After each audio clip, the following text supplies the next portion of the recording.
Hey guys, Brandon here with Exotic Cars 19 doing another one of these ownership reviews, breaking up the GT350 video streak, although we probably will feature that car at the end of this video, probably go for a ride in that as well. But anyway, for now, I'm here with Richard with his fairly new Nissan 370Z Nismo. So anyway, Richard, thanks so much for doing this. Yeah, no problem. So can you tell me about this car? You said you just picked it up fairly recently, right? When did you pick it up? Just about a week ago, and it was at the right price and right time, and I picked it up, and pretty happy with it so far. Yeah, and before this, you had a 350Z, which you still have. Is that right? And so that's what we were talking about. So you had that 350 for a while, didn't you? You had it for near 4 years, which is about the time I had a BRZ. So I know that that's enough time to get really accustomed to that car. So going from a 350, I'd imagine a lot of these viewers are probably having a 350 considering 370. So what would you say? How did that transition been? It's actually been really smooth. I mean, it's a really different car. A lot of people don't get it. They would say that, you know, it's got the same type of platform, but the driving experience is a lot more cleaned up, I guess. Yeah, more direct. Well. Yeah. The 350 just feels a little bit messy, even with aftermarket coilovers and bigger tires. It just never really felt that connected to the road. Okay. And how did you pick up that 350? How did you take, become owner of it? And then what did you do after that? Like aftermarket parts and all that stuff? Well, I purchased it just kind of on a whim. I had a 300ZX, and I've always had That's right. And I found that one, I picked it up, and then I didn't really do much to it while I paid it off. And then as soon as I paid it off, I started doing things to it. I did wheels, coilovers, big brake kit. And I really enjoyed the car, and then as it grew older, I started to get bored with it. I kept telling my girlfriend I want something that scares me again. Yeah. And it just didn't scare me anymore.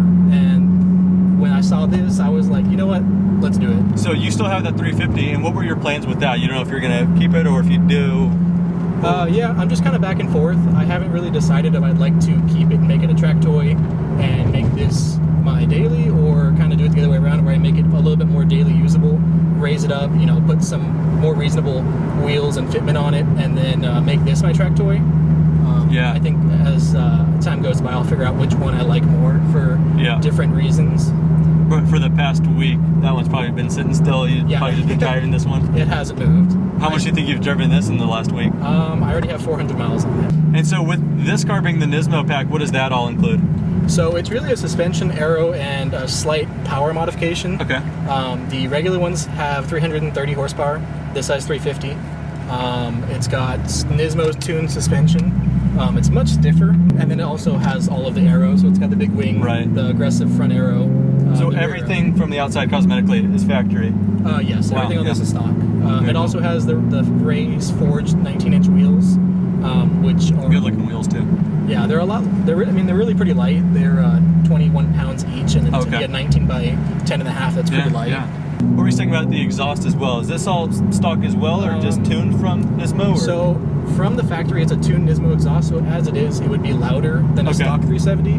This one does have a short tail on it, which is just a muffler delete. It just has pipes from the rear axle back and then tips, and that's why it pops the way it does. Gotcha. Obviously, you've only had this for a week, so it's hard to talk about running costs and all that, but presumably, how was your 350 in that respect? Well, I've already filled it up once. Okay. It does have a larger tank than the 350. I'm going through that as well with the GT350. Yeah. And it doesn't last as long as the BRZ either.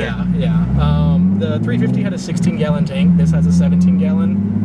Obviously premium only, so about $45 for a fill-up is average. From what I heard with these cars is, I mean, they're really reliable. I mean, even going from 300 to 350. Yeah, I mean, there's guys who have these that have already made it over to the 200,000 mile range, and they still run. That's awesome. A big issue that the 350 had was oil consumption. It's just part of the flaw in the design. Yeah. Wow. It eats about a quart every 1,000 miles. Wow. This one's the VHR motor, so it's a newer variation. They've fixed that, so thankfully there's no oil consumption. Yeah. So you picking this up a week ago, how long before that did you think you wanted a new car? And in that process, did you cross shop at all? Yeah, I did. So like I've told you, I've looked at other cars. I test drove a Z28. I've test drove a 5.0, a newer one. Also a Genesis 2.0 though. It wasn't the big 3.8. And I just really didn't like them. I mean, I liked the Z28, but it was more than I wanted to spend. What was the Z28 going for? It was for 42 grand. Okay. But interesting thing with those Z28s is when they came out, they were like, I mean, they still are considered the hardcore Trek variant, But what's able to outperform that right now with a lot more creature comforts for less money is kind of crazy, you know? Yeah, I mean, the new 1LE goes around a track faster.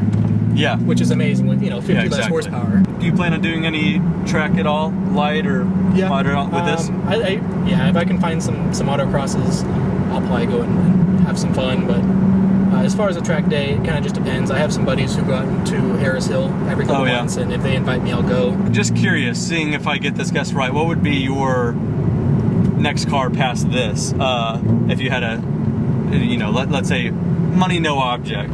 Yeah, I know that most people would say GTR. Yeah, that's what I was thinking. Being that the Nissan fanatic that I am. Yeah. I actually wanted to buy an older GTR, like an R32 next, and just kind of make it a fun track. Hey, that'd be pretty cool. Yeah, I mean, I'd much rather be driving an older GTR when, the new ones are, like everyone says, they're very automated. They feel very numb. Do you prefer the power going to the rear wheels? Not necessarily. No. I've driven a lot of all-wheel drive cars and I enjoy them. Oh yeah. A lot of my friends have STIs and Evos. Oh yeah. I mean, they work well with what they've got. It just so happens that all the cars I've owned have been rear-wheel drive. Yeah. And all this process, did a GT350 ever come to mind or anything? Yeah, it did. I mean, honestly, it's more than I could probably afford, but I could get a 5.0 and get the power pretty close, and with aftermarket suspension, make my own little version of one. Yeah. I do think they look amazing. Yeah, they're lookers. Me and my buddy were just at the Ford dealership just a few days before I got this, looking at them, and really, that's what did it for me. I literally walked in the Ford dealership a month ago thinking I'll probably get one a year from now pre-owned, and then I walked in there and I saw the blue one with the white stripes. So when I ended up getting, I'm like, let's see if we could get something to work, thinking it won't, and then I don't know how that ended up happening, but if you want to give the GT350 a go, we could give a ride in that. And I was just saying, I made a video not so long ago about the break-in procedure and how I'm done with that, so we could finally let it go past 4,000 RPM. Yeah, I'm really excited for that. Sweet, man. Yeah, let's do it. All right, so now we're in the 350. So I remember when I was going through my break-in procedure, you said, hey, when you're past your break-in, let's go for a ride. So you're like my dad. You want to waste no time, because I told my dad, hey, you want to drive it, Dad? And he was like, I'll drive it when you're done with your break-in. So I'm like, yeah, okay, great. I'm gonna have to be the one that has to put 1,000 on it. But like I said in a previous video, oil changed and all, we're ready to rev it out a little bit more. Awesome. So I'll first shift at 4,000 so you can see what I was limited to before. What you had to deal with. Yeah. That's 4. Wow. Which is a lot more exciting than 4,000 in a BRZ still. Yeah. But, and then we'll go ahead and go a little bit more. I don't even think we'll be able to get close to redline on this road though, because redline, first gear is good for like 55 miles an hour. Oh wow, so second's way faster than we need to be going. Yeah, exactly. So we're in 4th now. We're at 3,000.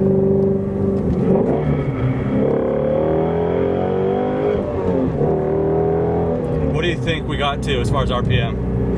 I'd have to say pretty close to redline. No, 6,000. Wow. We have another over 1,200. I'm sorry, over 2,200. That's incredible.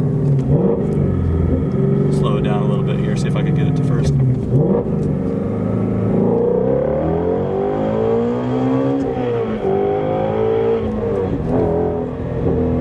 What do you think that one was?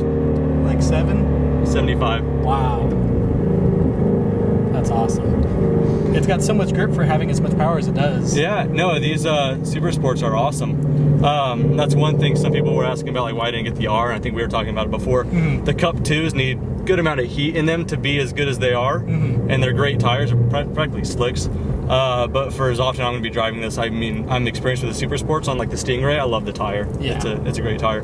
The reason it puts the power down so well is because I don't know if you were able to feel the way that the power gets put down.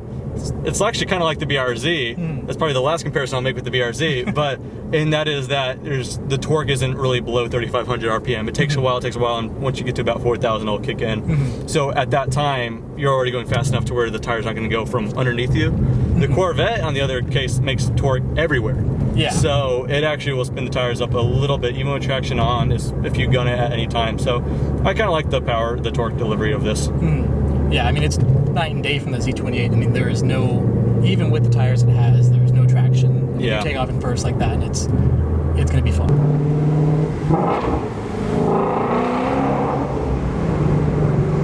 We'll have to do that one again without resonators. It sounds so good.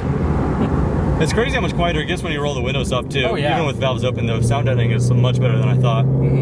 That's another issue issue I found with the Z28 being that it doesn't have carpet in the in the trunk or anything. It's so loud and so obnoxious, even when you're trying to drive it reasonably. Yeah. Well, anyway, that was just a short cruise with the 350. What do you think? It's a lot of fun. It's definitely faster than I thought it'd be. It takes down the power really well. I'm still getting used to the power and speed because I wasn't able to do anything too fun with it for a while. But yeah, it's fun going from yours to this and all that stuff because, as I was saying, is like going from a BRZ to this. You could get the idea that I'm not one-sided. It's all fun. But anyway, man, that was pretty fun going from the 370 to this. Anyway, thank you so much for doing the video. Anyway. Yeah, no problem. It was thanks, great. Richard.